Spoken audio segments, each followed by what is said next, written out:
Greetings everyone and welcome back to Pony Panels. Yeah, it's been a while since we've done one of these things, but now it's time to talk about the next big comic arc in the Friendship is Magic comic series, which is completely and utterly awesome.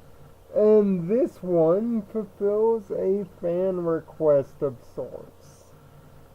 It is the return, at least in the comic series anyway, of Fizzle Pop Berry Twist. But you might know her by her more evil name, Tempest Shadow from the movie. Yep, we finally get a chance to catch up with her and see what she's been up to post the Storm King's defeat in the flick. And things have not been going well. Her adopting friendship and readopting civilian life in a way has been very hard and very dramatic. You think Twilight was socially awkward at the beginning of this thing.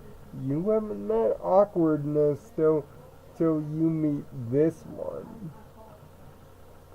In her effort to do good deeds practically everywhere to make up for the damage and pain done, she finds her way upon suggestion to the Crystal Empire. She meets up with Cadence, which, of all the princesses, Tempest does not understand her and doesn't relate. She doesn't think that there's any need for a princess of love. But then we find out from Cadence that love comes in many forms, which she's absolutely correct upon that notion. And Cadence, in that effort, sends her out on a little bit of a mission of sorts to deal with a disturbance close by up in the north. There, she meets back up, ironically, with one of her two childhood friends in Glitter Drops. The other one is also given a proper name, Spring Rain. The reason these two are equally important is because these are the two friends that were with her and witnessed, well, the moment in which she got her horn ripped off by an Ursa Minor. Funny, because at the end of comic 67, it loops back around and is left under a cliffhanger of her fate. In comic 68, however, she is saved by Glitter Drops. And Fizzle ain't having none of it. She's totally business attentive, and even has a negative effect towards her actual name. She's really having trouble with it and coming to grips with not only everything that she has done, but her own identity. Plus, we find out in 67 that Fizzle can be quite headstrong and a leader from the front. But when it comes to the Ursa, we find out that she is still traumatized by the event. And the otherwise stoic, hard-pressed military mare is reduced back almost into a weak, innocent child. And it is through dealing with the Ursa and bringing it back to its major mom that the problem is rectified. But leave it to Cadence to have ulterior motives. See, she wasn't so much worried about the Ursas. She wanted to give Glitter and Fizzlepop an opportunity to talk to one another, which, trust me, throughout the entire set of 2 comics, their conversations are awkward. Glitter is trying to get small talk and figure things out, while Tempest is focused on the goal at hand. Also, there is a bit of note with these 2 comics. It's self-narrated by Tempest.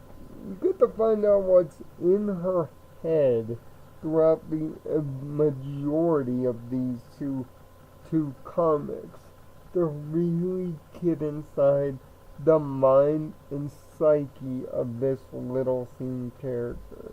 It's a brilliant effect that is used beautifully here.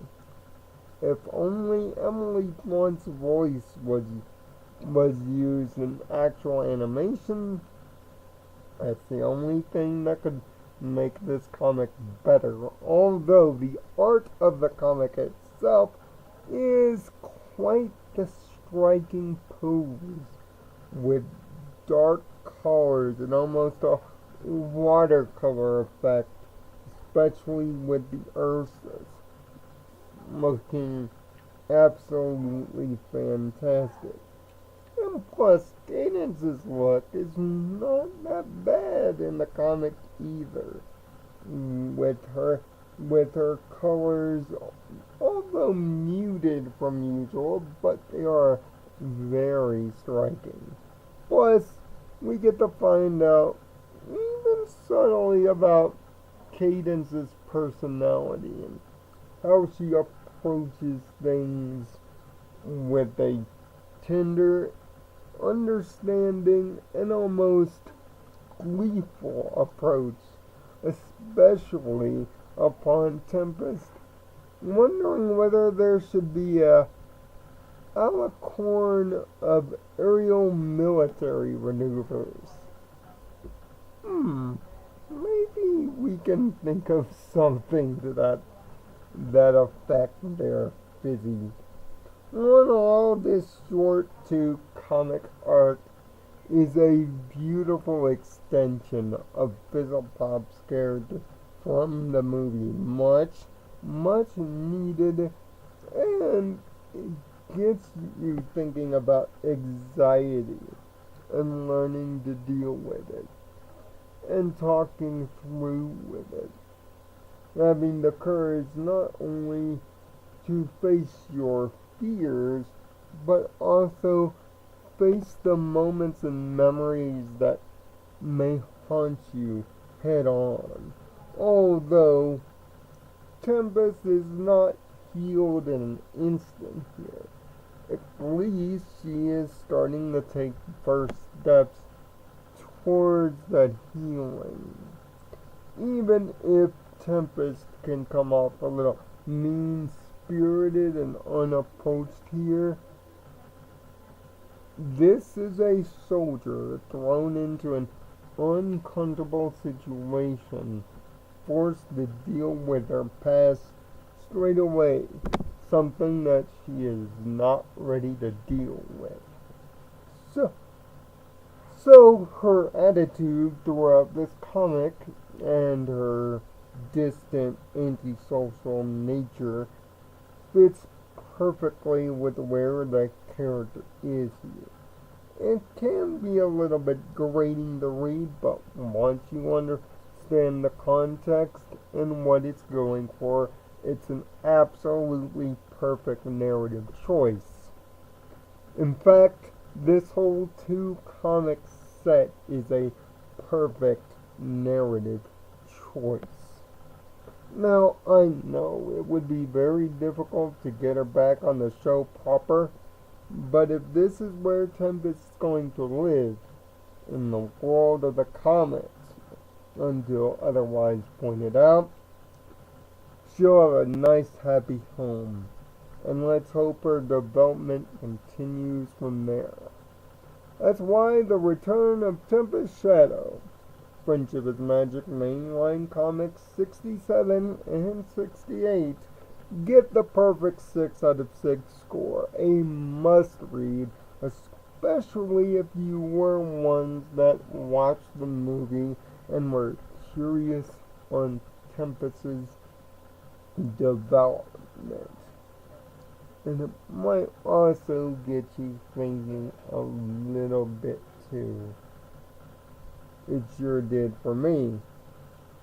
So, what are your thoughts on this comic? Leave it down in the comment section below. And until next time, I'm Nirvana Sparkle.